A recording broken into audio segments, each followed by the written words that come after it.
हे दोस्तों, welcome to my another video. इस video में बात करने वाले हैं एक बार फिर से इकोनॉमिक्स के इम्पॉर्टेंट क्वेश्चन जो क्लास 10 के स्टूडेंट के लिए बहुत ही इम्पॉर्टेंट हैं। तो चलिए देखते हैं।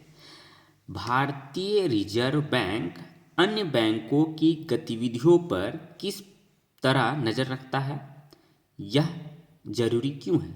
भारतीय रिजर्व बैंक मतलब RBI, reserve bank of India, ये बैंकों का बैंक कहा जाता है। मतलब बैंक का सबसे बड़ा बैंक जो है कौन है? आरबीआई है। ठीक है, भारतीय रिजर्व बैंक। तो ये रिजर्व बैंक जो है ना, अन्य बैंक की गतिविधियों पर किस तरह नज़र रखता है और यह जरूरी क्यों है? तो ये बहुत इंपॉर्टेंट क्वेश्चन है, इंपॉर्टेंट है और एग्जाम में पूछे जाते हैं अच्छे मार्क्स के लिए। तो इसे याद रखना आपके लिए बहुत ही इंपॉर्टेंट होगा, जरूरी होगा। तो चलिए देखते हैं। देखिए, रिजर्व बैंक अन्य बैंकों की आर्थिक गतिविधियों पर निम्नांकित तरीके से नज़र रखता है। तो क्या क्या पॉइंट्स हैं? पहले बात तो क्यों रखता है और कैसे रखता है, ये डिस्कस होगा इस वीडियो में। तो देखिए, पहला पॉइंट है, हर बैंक अपने पास जमा पूंजी की एक न्यूनतम राशि रखता है। ठीक है, हर बैंक अपने पास जमा पूंजी की एक न्यूनतम राशि रखता है। रिजर्व बैंक इस बात का ध्यान रखता है कि प्रत्येक बैंक ने वह न्यूनतम राशि अपने पास रखती है या नहीं। मतलब ये बोल रहा है कि जैसे मान लेते हैं कि एक गांव में एक बैंक है, तो गांव का बैंक क्या होगा? छोटा होगा। और मान लेते हैं कि उस गांव में जो बैंक है, उस बैंक का कैपेसिटी है कि 5 लाख रुपया ही आप कैश अपने पास रख सकते हैं। ठीक है, ना उससे ज़्यादा रख सकते हैं ना उससे कम रख सकते हैं। ठीक है, तो अब आरबीआई अपने तरीके से उस बैंक पर क्या करता है? नज़र रखता है कि ये बैंक क्या 5 लाख से ज़्यादा तो नहीं रख रहा है। यदि मान लेते हैं 7 लाख 8 लाख हो गया है, तो वो जो एक्स्ट्रा मनी है, जो एक्स्ट्रा पैसे हैं, उसे आपको रिजर्व बैंक ऑफ इंडिया के मेन ब्रांच में जमा करने होंगे। ठीक है, ताकि क्योंकि एक लिमिट है उस बैंक का, क्या है, 5 लाख तक ही रख सकते हैं। ठीक है, तो ये ध्यान कौन रखता है? भारतीय रिजर्व बैंक रखता है दूसरे बैंक पर। क्लियर है?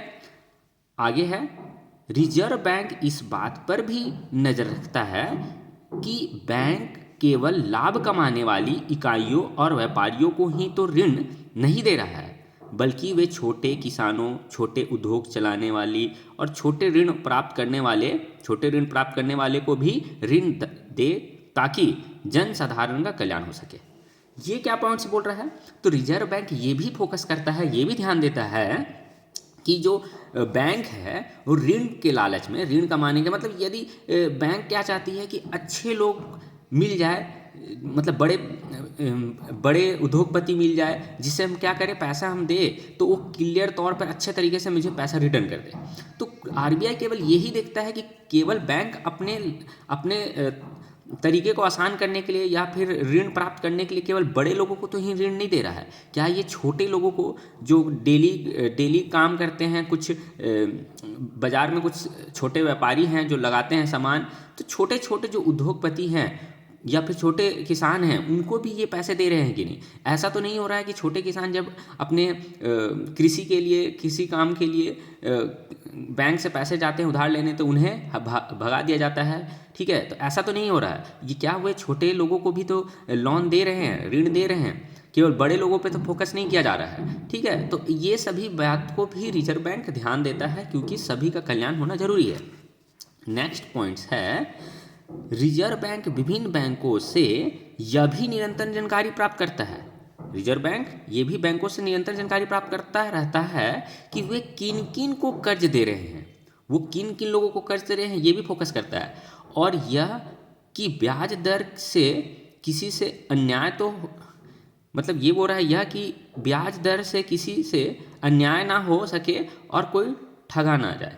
मतलब देखिए, ये भी तो हो सकता है कि रिजर्व बैंक ऑफ इंडिया जब ध्यान नहीं देगा यदि बैंकों को, ठीक है, तो क्या उसमें का कुछ स्टाफ ऐसा तो नहीं कर रहा है कि मान लेते हैं कि 7% सालाना दर है किसी लोन पर, तो क्या कहीं बैंक स्टाफ अपनी मतलब अपने लाभ के लिए 7 के जगह 10% तो ब्याज नहीं ले रहा है? ठीक है, तो क्योंकि 3% वो अपने पास रख ले, तो ये सभी बेईमानी ना हो, लोग मतलब लोगों के बीच समान वितरण हो मतलब सेवा अच्छी तरीके से प्राप्त हो सके, तो रिजर्व बैंक ये सभी पॉइंट्स को भी ध्यान देता है कि किन्हें लोन दिया गया है, कितने % ब्याज पर दिया गया है। ये सभी बातें को भी रिजर्व बैंक ऑफ इंडिया छोटे बैंकों या फिर अन्य बैंकों पर ये सभी पॉइंट्स के लिए नज़र रखती है। तो होप आपको ये क्वेश्चन बहुत अच्छा समझ आया होगा कि भारतीय रिजर्व बैंक अन्य बैंकों की गतिविधियों पर किस तरह नज़र रखता है और यह जरूरी क्यों है। तो मिलते हैं इसी तरह के इन्फॉर्मेटिव वीडियो के साथ। यदि आपको वीडियो ये थोड़ा भी अच्छा लगा है तो आप वीडियो को लाइक करें। मिलते हैं इसी तरह के इन्फॉर्मेटिव वीडियो के साथ। Thanks for watching.